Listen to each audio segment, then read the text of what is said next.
Every shift starts the same way, with intent and purposeful preparation. Gear double and triple checked, making sure you're ready for the day. But once you step outside, nothing about the day is guaranteed. You face the unpredictable, the weight of decisions that matter. That's why Gauls stands behind the uniform, to provide the reliability and support that helps you stay ready. Supporting the hero behind the uniform. Gauls is proud to serve those who serve.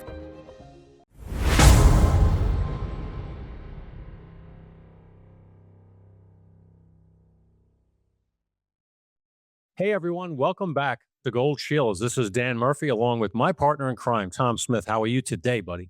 I'm good, man. Yanks are winning. I'm happy. Yes, they're So far, it's only April and May, but but so far so good. I just read a press release from Major League Baseball that the Mets have been mathematically eliminated from the playoffs, and I think that's it's a rebuilding year for them again. I thought that happened in spring training. I think they formalize it now. They waited till May 1st.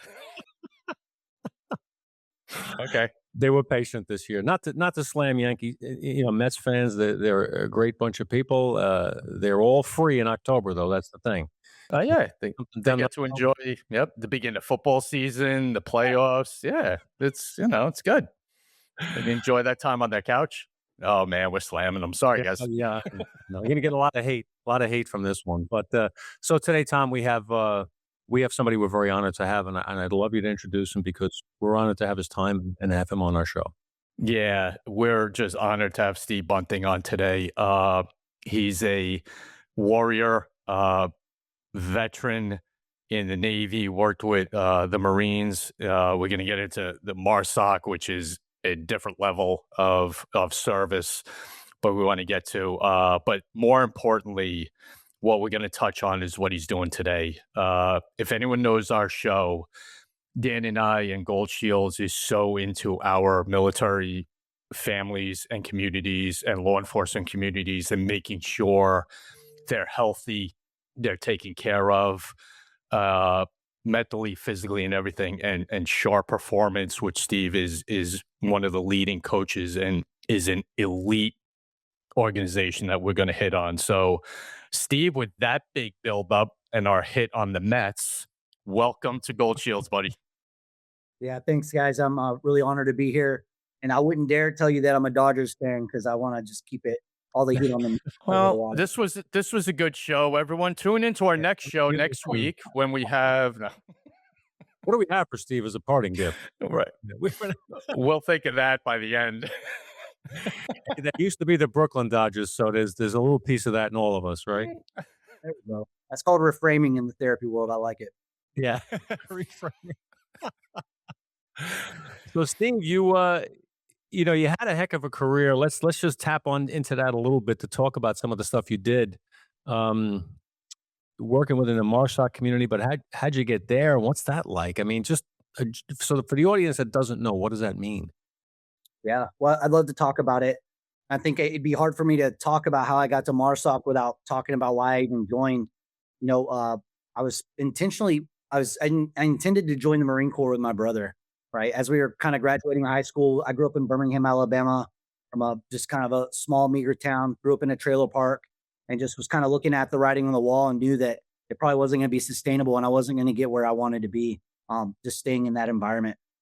Plus, it was around, I graduated in 2004, so I got to see, 9/11 happen. And that was a huge transformative part of my life, just kind of seeing where the world was and having this idea and just seeing the nationalism and just this pride of America, which, in the lieu of that tragedy, there was something special about that time, right? It's like where everyone was proud to be American.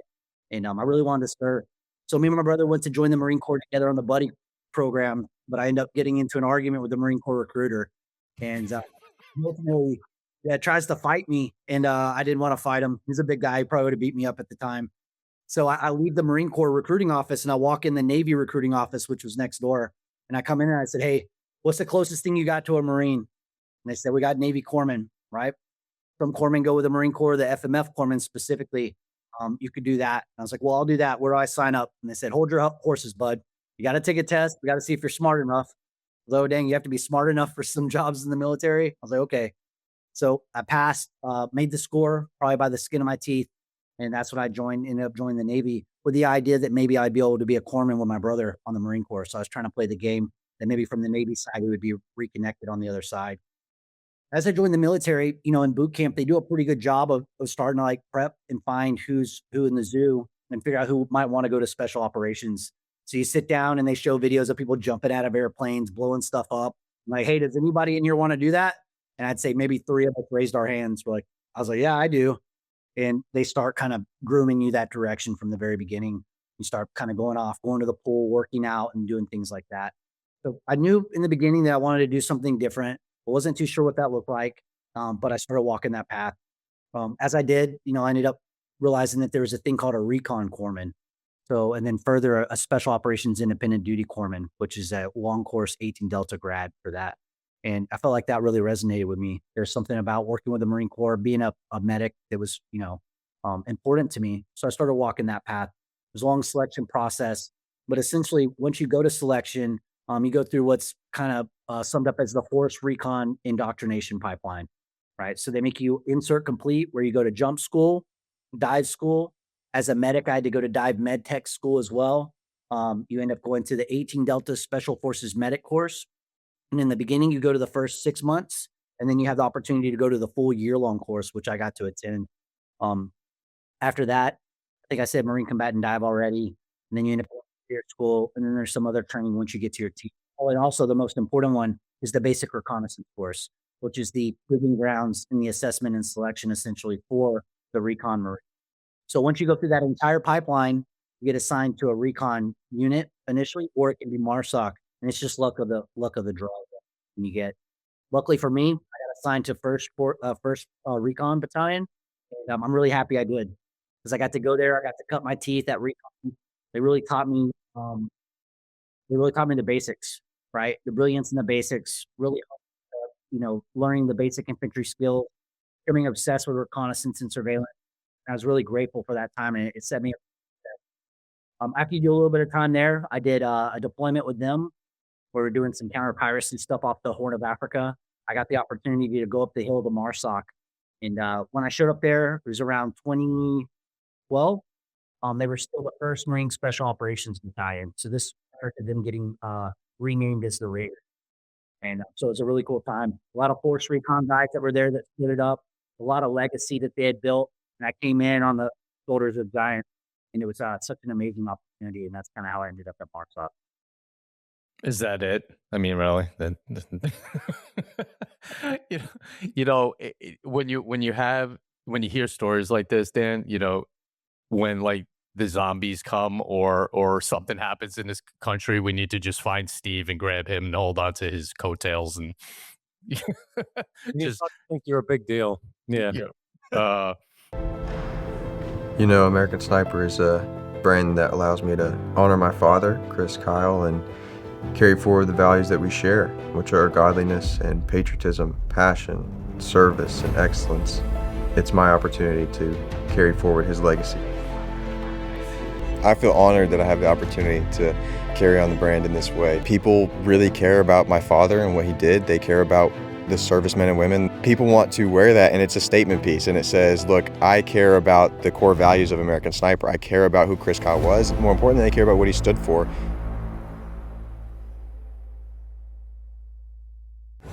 Patriot is a premium whiskey hard seltzer.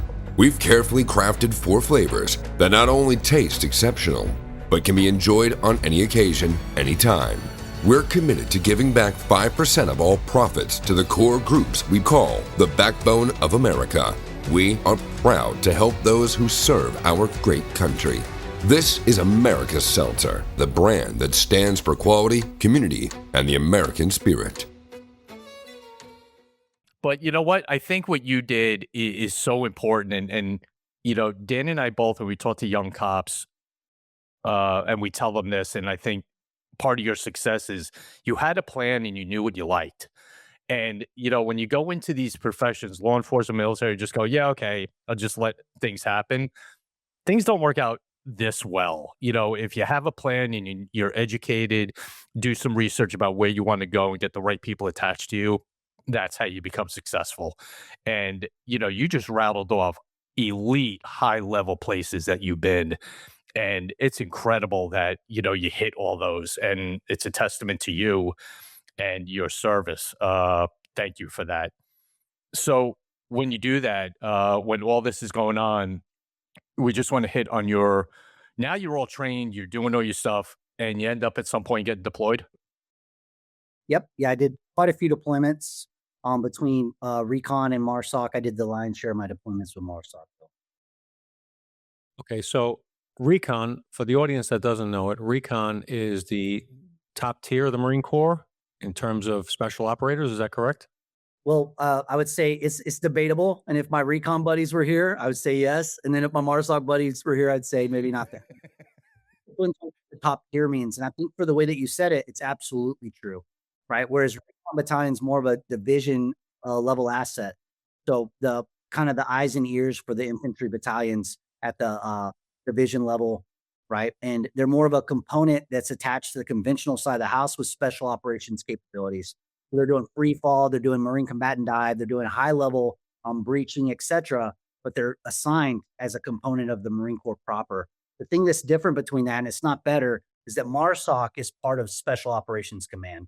So that is a little bit different assets. It gives them access to some different training, gives them a lot more money. And, sometimes based in the military, we quantify the budget, like their tier level, but that doesn't always mean that one's better than the other. So I just want to do right by my Recon brothers. I'm a Recondo at heart, and I'm very proud to work with MARSOC as well, but they are two different things.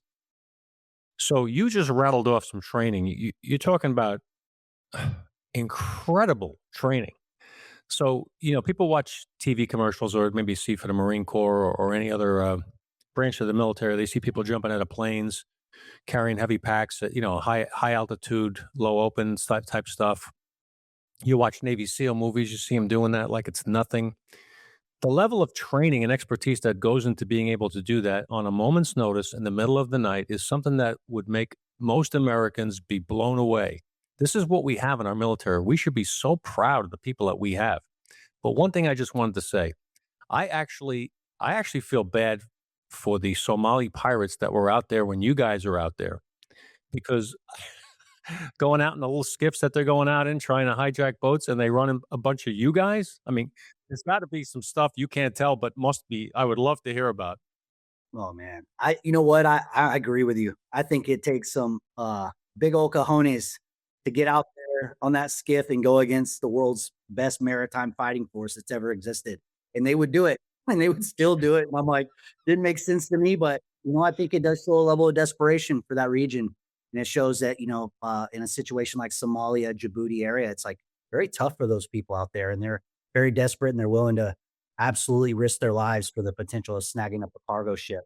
And it was a very unique time and a very unique mission. Yeah, BBSS, that kind of taking down ships things, very dangerous work, right? It's high risk. But to be honest with you guys, I never got to do that in real life. It was very hard to come by when I was in. All eyes were on Iraq and Afghanistan. There's not a lot of seizures happening there. You want to shout out that I see on the news every day that there's a recon team out there doing the work that all the guys before us dreamed of doing, and that's doing real VBSS. It's like it's hitting the news almost every day where a team of Marines and the recon guys are taking down a ship in the Strait of Hormuz or wherever it may be. And I'm very proud of those guys. I'm happy they're getting some. I mean, you're right. Your maritime stuff is just a different animal. You have moving parts, you have oceans, you have water, you have instability. You're confined, and that's it. I mean, when you're on the ground, all right, you can hide behind a tree, you can hide behind a rock.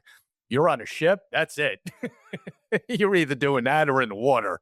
Well, think about it. As cops, we hit a door. We do all kinds of research before we hit a door on a search warrant or an arrest warrant. You want to know what's behind it, the layout of the place, who's got assignments to take left, right, etc. You jump onto an oil tanker in the middle of the Straits of Hormuz, where danger can be in 30,000 places when you're on there. So it takes a special type of confidence and approach and training to be able to pull that one off with no casualties on your side, successful takeover. I mean, it's great. Beyond stuff the average person can imagine. I can't even imagine it. So, yeah, you're right. Hats off to the men doing that right now. Yeah. So that's where, my next question was. You go through, and we've asked special operators this all the time. You go through all your training. Training's great. It's awesome. Then you get to where you're going to go. and it's for real. Is there a second you sit somewhere and go, oh, damn, all right, here we go. Like, I hope I remember everything because that's the way we're built. You keep it, you keep it, you keep it. Now you got to act on it. Is there a point you go, all right, just remember this, remember that, remember that? And a lot of it, I'm sure, Steve, was instinct as well. Well, I love that saying is that you don't rise to the occasion, you drop down to the lowest level of your training. I was very, very fortunate to get the highest level. Like the schools I went to are world renowned and they really take it seriously and the standard is there and they don't flex on it. And I think that set me up for success. And I think that sets a lot of special operations guys up for success because by the time you get to the real thing, you had as good a reps as you're going to get. And you really are desensitized in a lot of ways. And there's a confidence there that you earned. But I will say this, as a medic, there was a unique amount of pressure for me, right? Because I didn't get to have a bad day on the job. My bad day might be you with both your legs blown off and it's game time. And if I didn't pack my bag right, if I forgot something, I didn't PM my stuff. Now your life is in my hands. And that's the worst nightmare for a medic. I'd have dreams of that stuff that I open my med bag and it just flies all over the place and my best friend's bleeding to death. And it was just a lot of pressure there that one I never shook. When it came to the tactics and things like that, I felt very comfortable. Had a badass team of Marines around me, and I just felt very confident. But when I knew that someone got hurt, it was all on me. And that was a lot of pressure I didn't take lightly. Wow. As cops, we've worked with people who've been shot and hurt or injured and stuff like that. It's one thing. We get them to the hospital.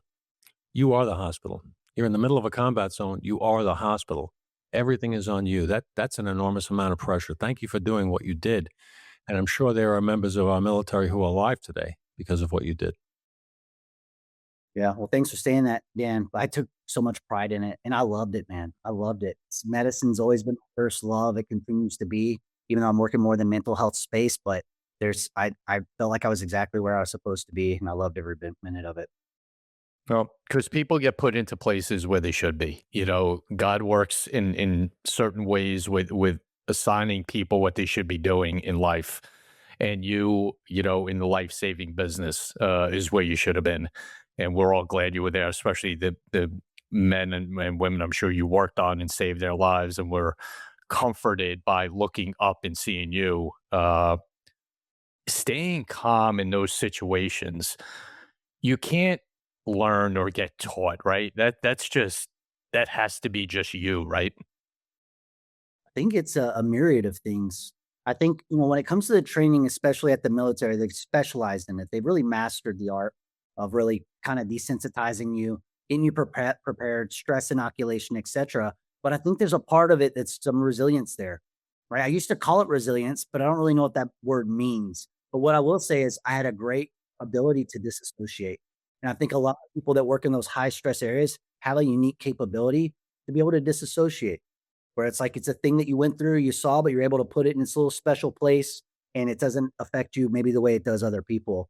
And we could call that resilience, but we can call it compartmentalization, whatever we want to. This isn't just coffee. It's a story in your cup. Bone Frog Coffee Company was born from a tribute to the U.S. Navy SEAL Brotherhood, honoring the courage, sacrifice, and relentless drive of the men who serve. And at the heart of it all is Bone Frog Blend, a medium roast crafted from organically grown beans from Indonesia, Central and South America, with rich notes of chocolate, citrus, and a smooth finish you'll savor every morning. When you brew Bone Frog, you're not just fueling your day, you're supporting veteran-owned business and the families of those who gave their all. Bone Frog, coffee that tells a story. When your freedom, your badge, or your reputation is on the line, you don't hire average. You hire Lethal Strategy. Nicole Castronovo is a seasoned trial attorney known for dismantling weak cases, exposing flawed investigations, and defending peace officers and public employee when the system turns on its own. Criminal charges, IA investigations, skelly hearings. She doesn't flinch. If they're coming for you, make sure Nicole's coming with you. Precision, power, results. Visit castronovalaw.com today. So how did you deal with that? And we'll get into why I'm asking that later in this, but you're in the worst situations humanly possible. And you just laid out what happens. How did you deal with it? Yeah, for me, I annexed heavily on that disassociation, right? I used to call it my little box and I would just shove it in the box and shove it in the closet. And it worked well for a very long time until it didn't, right? And so when did that happen? When did it stop working? As I got out, I'll be honest with you, I became obsessed with the job, right? When I joined the military, it's all I wanted. I ended up getting married pretty early on. I was that quintessential young military male. Plus, I was a good old boy that grew up in Alabama, and that's just what you do, right? Graduate, a woman that's not from your village, and you settle down or not your cousin, right? We can make that joke. You settle down and you make a family, right? And I kind of carried that tradition in as I was in the military and ended up getting married pretty early. But I became obsessed with the job, right? I became obsessed with it, even to the point where, I was grossly neglecting my wife, my home life. But I just kind of carried that through. But at some point, the cracks started to show. I started to wear thin. And as I was getting to that 11-year mark, I was pretty worn out. My home life was grossly neglected. I was starting to show some signs of maybe some anxiety, maybe some depression. And I'd blame the military. I said, you know what? If I can just get away from the military, all this will magically get better. So that's what I was thinking in my mindset. And I transitioned away. And I transitioned abruptly, right? I didn't want anybody to tell me bye. I didn't want any ceremonies. I didn't want anything. I just wanted my DD 214, and I just need to get as far away from there as possible. It's nothing against the military. They didn't do anything to me, but that was kind of the condition of my mind and where I was at this point, right? So as I start transitioning out, I'm trying to figure out what I'm going to do next. And there was a sequence of events that really hit home for me and started making me start to realize I needed to do something different. And one of them was the suicide of my brother. My brother was a Marine, as I shared, and we were planning to join together, but he joined the Marine Corps. Ended up going to Iraq pretty earlier than I deployed, and got blown up pretty severely. Suffered a pretty bad traumatic brain injury, and at the time, the Marine Corps didn't know how to take care of him. So a lot of it looked like ostracizing him, taking him and putting him in the mail room, and just giving him kind of crap duties to essentially force him to want to get out. So he ends up getting out, hits some hard times, isn't aware of his TBI related things, and his mental health dwindles. He goes on the VA cocktail of medications and becomes almost a zombie in that process, to the point where he could not find any more resolve and ended up taking his life. And that was the first kind of chip for me in my armor, right? As I'm trying to transition from the military, trying to find a new role, support my brother in finding out that he's taking his life. It really shook me to my core. And then we start to question my own mental health. And then, guys, to be honest with you, it seemed like it was all coming. But my best friend, my father committed suicide. My best friend on multiple deployments did. And then just the calls were coming in and day out. And, I started to realize how much I was on shaky ground. And if the whispers could get to all of them, I realized the music. And I kind of had to start facing the music. Wow.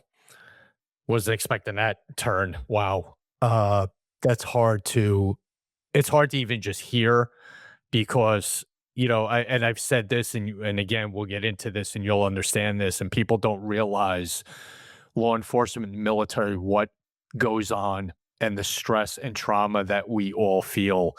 And I've thrown this out a few times, Steve, and you'll know it. The average person in their lifetime will deal with 2 or 3 traumatic events in their life, in a lifetime. You could do that in an hour and a half. Dan and I on patrol in New York City in the 90s, when it was out of control, we could have 8 in a night, 9, 10 in a night. And people don't get that. It builds up, and it builds up to a point of, you start looking at yourself like, am I going to be that? Am I going to be like that? And I'm sure that happened to you too. Just looking inward going, I got to protect myself. Yeah. And what does that protection look like? Some of us won't even have a reference for what it looks like to even start taking care of ourselves.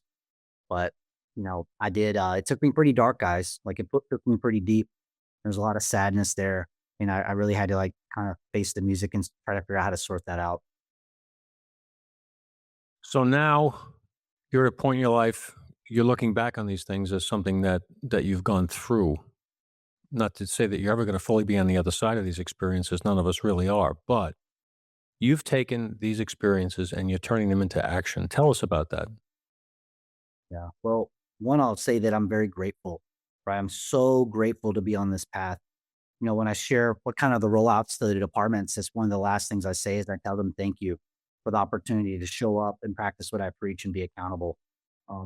What I've done is taken these experiences from the military, like understanding what it's like to fully become obsessed with something, to tie my entire identity to a uniform, to a purpose, to a process, and then to walk away from that and understand how difficult that is. Right. I've been able to see the effects that it had on my family. I've been able to see the effects that it had on my mental health, my well-being. And now I get an opportunity to take some of that wisdom that I acquired through time and hardship and share it with the first responders of the United States of America. The firefighters and the EMF, the law enforcement officers. And I have a privilege of getting to fly around the country now and share my story and let them know that, hey, no matter where you are in this process, one, you're not broken, nothing's wrong with it's absolutely normal. But there's a way out and we can do it. And I get to share with them the new techniques that I use every day.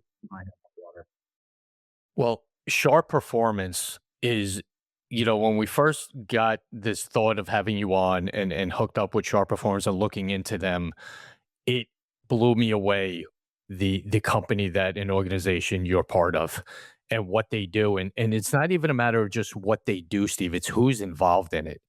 You can go out in different organizations and hire this one and hire that one to talk and all this, but sharp performance has people who've done it and can talk about what they've dealt with and what their I don't want to say demons, but what they had to go through in their life and then pass it on to someone else to help them. And Sharp Performance does that. Just take me through a little, us through Sharp Performance, the owners too, the founders, their stories of why they started this are just really profound as well. So take us through Sharp Performance. Yes, sir. Yeah, I would love to. And first, like in order to do that, I got to give homage to Andrew Stackmar, who is the visionary of Sharp Performance. Whenever I call him a visionary, he cringes, but I don't care. That's it. He had a vision and he saw it through and it's happening. And I think that's such an amazing thing to get to experience. But Andrew was a 14-year Green Beret special operations officer for the Green Berets. And Andrew comes from a long lineage of people that serve. His dad was an Army pilot. His brother's an Army Ranger. And that's just what the Sackmar boys do. And Andrew had the calling to service, and he went to college. He got commissioned, did his infantry time, went to selection, and became a Green Beret officer, which is all he wanted to do since he was 4. But along the course of his career, he sustained some injuries, and most importantly, it was a brain injury that he sustained. And him being the man that he is, was like, hey, I don't have penetrating trauma. Outwardly, I'm good to go. So I'm gonna keep pushing on. I'm gonna go to the next mission. I'm gonna go on the next deployment. Ultimately, till these symptoms started arising to a point that he was no longer deployable and no longer fit for duty. So Andrew did not have that on his bingo card, right? He's like, hey, he was expecting to stay in there 30 plus years. And now at 14 years, they're like, hey, thanks for your service, but you got to figure something else to do. And he did. While Andrew was in the military, especially as a Green Beret, he had some experience working with some of their cognitive performance teams. And he got educated on things like how to make your mental acuity and focus better, how to downregulate your nervous system, like all these little tips and tricks that made him a great Green Beret. He noticed that it made him more present at home when he needed to. And then when he was going through his medical challenges, he relied on that training to stay resilient and to push through and persevere and keep the hope. And when he got out and started figuring out what he wanted to do, he was reaching out and he talked to some of his brothers he served with that became law enforcement firefighters, and started talking to him about their day in and day out. And when he did, he had a pretty profound revelation. And that revelation was, you guys kind of hit on it earlier, that for us in the military, the difference between our worst day in the job and having to reintegrate with our families or our communities is like weeks to months, right? But for you guys, you can go from your worst call of your career, and that evening you're having dinner with your family. That evening you're a T-ball coach. That evening you're walking around as a deacon at your church. And he was like, dude, the mental gymnastics you have to do, the amount of compartmentalization you have to do this day in and day out. Also, we're doing bad stuff to bad guys way over there. There's no chance I'm running into a Taliban dude at the local Piggly Wiggly. You know what I'm saying? You guys are working within your communities. There's a chance that there's a chance encounter with someone you incarcerated, right? There's like all these different variables where you never really get to shut it off, even when you want to. That sympathetic nervous system's keeping on alert because there is danger all around you. And he said, you know what, man? I want to take that training that I got That's stuff that I relied on and bring it to you guys, right? Let's bring it to the firefighters. Let's bring it to the law enforcement officers. Let's bring it to EMS, the people that have been holding down the fort here at home, the guys that are doing it day in and day out. We couldn't have left the way we did if we didn't have 911 on the call. You think I'm leaving my family to go fight a war in Afghanistan if I didn't know my wife could dial 911 and when you guys were going to be there to show up? There's no way I could. It'd be irresponsible. So that's Andrew Sackmar. And that was his vision. He said, I want to do it. And he wants to do it in two ways. One, he wants to serve you guys, but two, we got a need from a bunch of veterans that are coming out and they needed to serve. So he built it on that too, is we want to build a place where they can come and they can work with people. They can hold themselves accountable and practice what they preach and actually make the world a better place. And that's kind of the vision for Sharp. So how are you guys funded? Yeah. So, I don't like to talk money stuff. I'll be honest with you. I'm the head of coaching and I like to stay in my lane, but we are venture backed and we're very proud about that. We raised our first series with, Andreessen Horowitz and A16. And that's such a huge accomplishment. As you guys know, early stage startups just don't make it these days. And it's a very market and we're proud to be backed by these. Yeah, I didn't want to delve too much into, just curious whether or not it was donations. And I'm always asking because I want to know if our audience can in some way make a donation or somehow help. How could they get involved is what my question really is.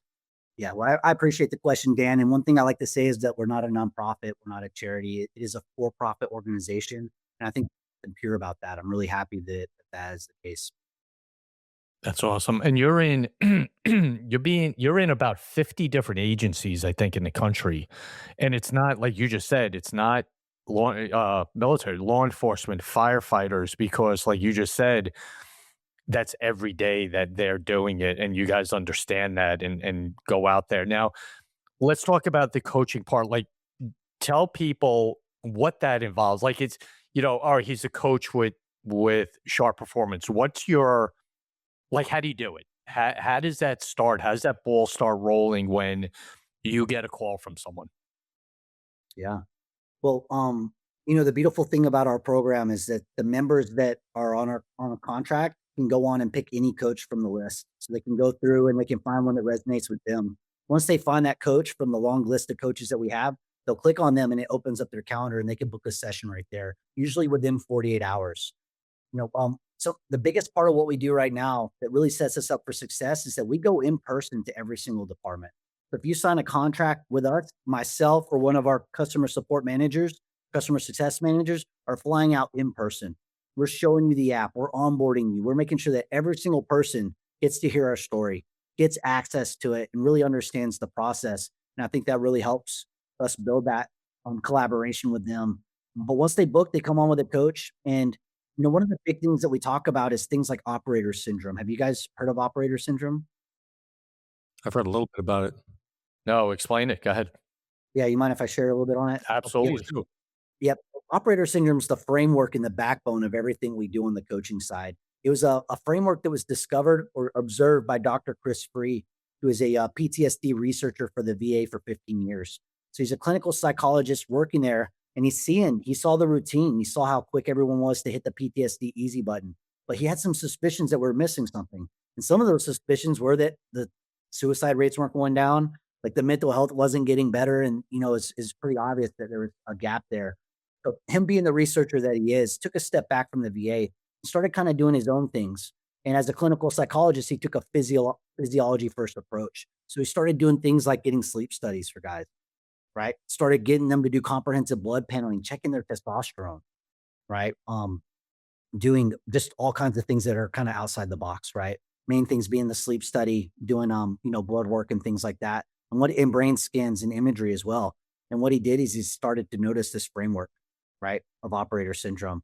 I'll talk to you maybe if you want about a couple of the domains that's really big on that. Yeah, please. Saw is first off, it was like sleep disturbances. So unanimously across fire, law enforcement, and military, he noticed like almost all of us had some issues falling asleep, staying asleep, and like waking up feeling refreshed. Right. Another thing that he noticed was a prevalence of like brain fog, and short-term memory loss was being reported. He noticed the prevalence of like chronic pain being a huge impact on people's quality of life and their ability to perform. He started, doing studies to see the prevalence of traumatic brain injury. This is kind of big when it comes to the military, and it's a no-brainer there because we think of IEDs and rocket-propelled grenades and things like that. But really, the data that came forward was that it doesn't take a large explosion to cause traumatic brain injury. Actually, smaller concussive events over time can. So this is very relevant for the law enforcement group, that there's studies showing now that just shooting your primary and secondary weapon system over the course of a career can add up, right? Throwing flashbangs indoors, doing combatives, aggressive driving techniques, all absolutely start to add up and have an impact on brain health. So that's something that was huge on that list. The endocrine dysfunction, right? We just talked about that. The prevalence of low testosterone in our communities for males.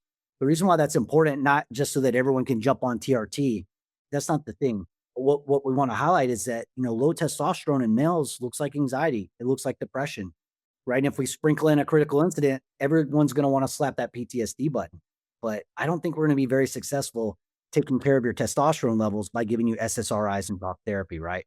So this is like you're starting to see how this brain physiology is having a huge impact. The other thing he found was just the prevalence of hypervigilance. We talked about that just a second ago. The fact that you don't get to turn off, right? That fight or flight doesn't quite get to go to rest and digest for you guys, right? Because you're looking at the supermarket. Everywhere you go is a threat, right? Some people, especially when they get higher up in rank, they bring their radios home and they're listening to it nonstop. It's just showing you that you can never quite turn off. And what we're seeing is when that fight or flight nervous system's running ragged, it has huge impacts on other aspects of the body as well, which the next domain on there is the prevalence of cardiometabolic syndrome, right? The prevalence for guys like us to have high cholesterol, right? To have hypertension, to be pre-diabetic, to start developing that visceral fat and abdominal fat. That's because our nervous systems run ragged and cortisol and all these things are causing our body to act this certain way. I like to ask guys when I do rollouts, I'll say, hey, what's the greatest cause of mortality for a law enforcement officer in 2026? You guys know? Absolutely, Tom. Yeah, heart. Yep, that'll get you before any officer involved shooting. And a lot of see it happen right after retirement as well. And that's because the body never took its foot off the gas, right, for that entire career. The last few things on there I just want to highlight is just the things that impact our relationships. The divorce rates are astronomical, man, right? Because we're compartmentalizing, we're not able to share, we get decision fatigue, compassion fatigue, and it creates distance in that relationship. And we just see them fracturing before our eyes. Plus the missed milestones of doing the job, not always being able to predict your schedule. And it's just really rough on families. And the last one's being the prevalence of substance abuse and addiction. And the last one being suicide. But yeah, like operator syndrome is kind of everything to what we're doing. And us being able to put a name to it for guys and help them see that it's like, if you're a human being with a nervous system and you live in a high risk job and a high risk lifestyle for 30 years, this stuff's going to happen. And it's absolutely normal, but it's reversible. And it's even easier to take care of if you have the right resources. And that's what our coaches try to provide for these individuals. Wow.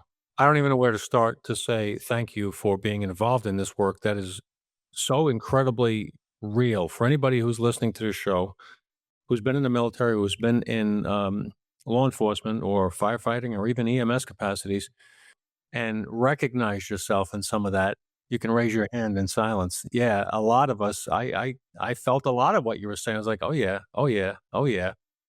And you don't realize how it affects you. Wow. So it's not that I drink too much beer. It's that I have issues with, with my waistline is not my fault, is what you're saying. Thank you, Steve. I'm trying to inject some levity in a tough subject, but no, thank you, because that's a great rundown of stuff that is finally being pulled together to show a holistic, total body response to this life stress, as opposed to simply doing what you said. Here's some SSRIs, take these and think happy thoughts and you'll be fine. Wow. Yeah. You know what? It's so, I go back in time, Steve, I wish, and Dan's going to know exactly what I mean, that you guys were around 30 some odd years ago, because we had none of this, even to the dramatic opposite of keep your mouth shut. You'll be fine. You're a cop. You're supposed to deal with this stuff. Go You'll be drink okay. later, you'll be fine. Right. And it was so barbaric when you look back on it, of the way we were treated as far as our brains go. And thankfully to places like Sharp and other organizations, there's so many avenues now to help officers and military vets and first responders that was never there when Dan and I started our careers. Never. And you wonder how we made it. I mean, you really, I mean, Dan and I have had these conversations that we just shake our heads sometimes, like, how did we make it with what we were dealing with? And you rattled off, Dan just said it. Yeah, I'm checking off stuff you're saying too. Like, yep, that, yeah, that. And it's, thankfully, we did okay, but so many didn't. And there's always room for improvement for quality of life. What it's all about, what, Tom mentioned before, one of the reasons we do this show is, of course, we enjoy meeting people like yourself. This is always a treat. But we get a chance to highlight situations that maybe people would never otherwise hear about, or resources they would never hear about. And we have an audience that is from all over the place, literally all over the world, all over different professions and stuff. But there are common traits that happen when stress and traumas are suffered by people throughout their lives. And people should be aware of it. And when you start learning more about it, you'll learn, well, that's why I've been exhibiting this behavior. Well, that's why I've been feeling this way. Because often we don't know the root cause, right? Absolutely. Absolutely. That's something that I really appreciate about operator syndrome, is that it puts a name to it, right? It gives us a vocabulary to start talking about it. That's not a diagnosis, right? It's a framework that shows you this, like, dude, you're a human being working in extraordinary circumstances, and these things are going to happen. But when you have a vocabulary about it, all right, you can talk about it, and you can find those resources, you can work on it. It's how does departments, and we're going to talk more about this, about how we can help even more, but that's later. How do people get you now? Where can they find you? Where can they get Sharp Performance involved with their departments or them personally? Yeah. Well, the easiest way is to go to our website, right? Sharpperformance.com. And there's a link there if you want to reach out. And that's the main way that we do it now. We're just now starting to get into the marketing game from awesome opportunities like you two are providing me today. We're getting the word out more and more. But to be honest with you, the majority of it has been from department to department, where a department gives us a chance. We come in and we make a difference, and they call up their brothers and sisters and say, hey, we got to talk to these guys. And that's what's gotten us this far. And we've been tremendously successful. But right now, if there's anyone that's listening that just wants to talk and hear more about it, we'd love to. And you can find that link at our website. Now reach out and we'll get right back to you. And, I'm sure you got it. Well, sharpperformance.com is the website. Steve Bunting is the man. We could not be more proud to have the opportunity to have this time with you today. And thank you, first of all, for your service to this country, but also for your continued service to the men and women who are out there doing the work that require the backing. And now we're becoming more aware, as you said earlier, as a society, of the residual effects of doing the work that's so needed to be done. You go in there young and idealistic, and you come out. And Tom and I, one of our goals from this show and the organizations we align ourselves is to help the men and women that do this type of work to live full lives after their careers are over, not be broken people for the rest of their lives, and leave a trail of devastation from divorce and broken relationships and suicide and addictions and all that other stuff that's way too common. Cycle can be broken, and part of the solution for that, identifying it and working as you are. Thank you so much, Steve. Yeah. Thank you, Dan, for the opportunity, and Tom, come and kind of share this. I did a lot of stuff in my career so far, but this one I'm the most proud of. And this one I want to do for the rest of my life. Be able to walk alongside fellow human beings and show them that there is a way you can make it out, right? And be a light in this crazy world that we're in right now. Yep. And you're bringing attention to it, which is the number one thing. We just got to, if we stop talking about it, the help's going to stop. So we have to keep discussing it and bringing it up and talking about it, having guests like you on to keep it on everyone's mind. Because in my mind, the most heartbreaking thing is when you see someone that's so good at what they do and have done so much in their prospective job, and then they get off the job and it's a horrible ending. It is the most heartbreaking thing when that happens, and we hear those stories every day. And because of your company, Sharp Performance, those numbers hopefully go down. So thank you for that. So you're not off the list. You're not off the the hook yet, Steve. We have a little part of our show that we have a good time when we have good discussions like this, and then we have a good time, put you on the spot for a little bit.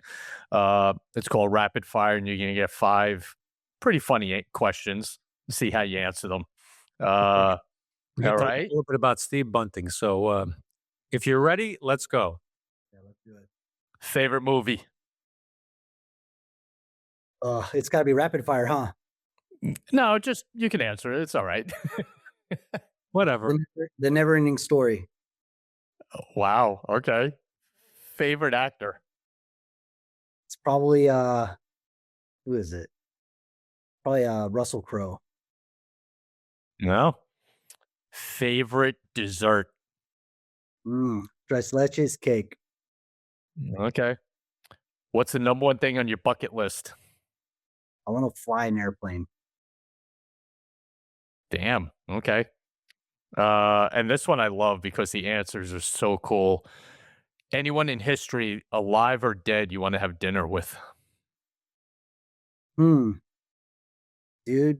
I would love to have dinner with Jesus. And I'm not particularly religious, but I think there's just so much about his story that we don't get to know. And I want to know specifically, like, where did you go, man? Before you, like, from a child to 33, I want to know what that, where did you get with it? It's like, I'm so fascinated about what Jesus was doing before the apostles and the part that picks up in the Bible. I'd love to spend some time with them. That's a great answer. That is a great answer. What an Wow. end to a show, right? Oof. It doesn't get any better than that. Really, that's there's no other question after that, bro. That's You know, it. some people come in and say like, yeah, Willie Mays or, Tom Brady or something like that. And you're like, right for Jesus, right for the top guy. Right for the top guy. But you're so right, though. It's like, all right, hold on. Let's get rid of the writing stuff. Where were you, bro? Like, what was going on? There's got to be more to that story, and I'm very curious. He's making rocking chairs with his dad. He was up to something. I want to. It's a great point. Absolutely love it. Steve, it's an honor to now know you and even more respect for you, hearing your story and what you do and the service you're providing today. Thank you so very much for joining us on Gold Shields, Dan. We did it again. We found a guy with a thin resume and managed to build a show around it. It's a talent we have with making people look good, right? Next time, Tom, try to find somebody that's actually done something. I mean, for crying out loud. It's Totally joking, please. Steve, Murphy, you could see our faces. We are honored to have you, and actually, it's quite the contrary. You're just another one of those amazing guests we've been blessed to have, who makes us feel like neither one of us has accomplished anything in life. So we're honored to have you on, and we wish you nothing but the best with your work with Sharp Performance. I mean, as Tom said before, incredibly needed, and it's in great hands with you and people like you. So thank you.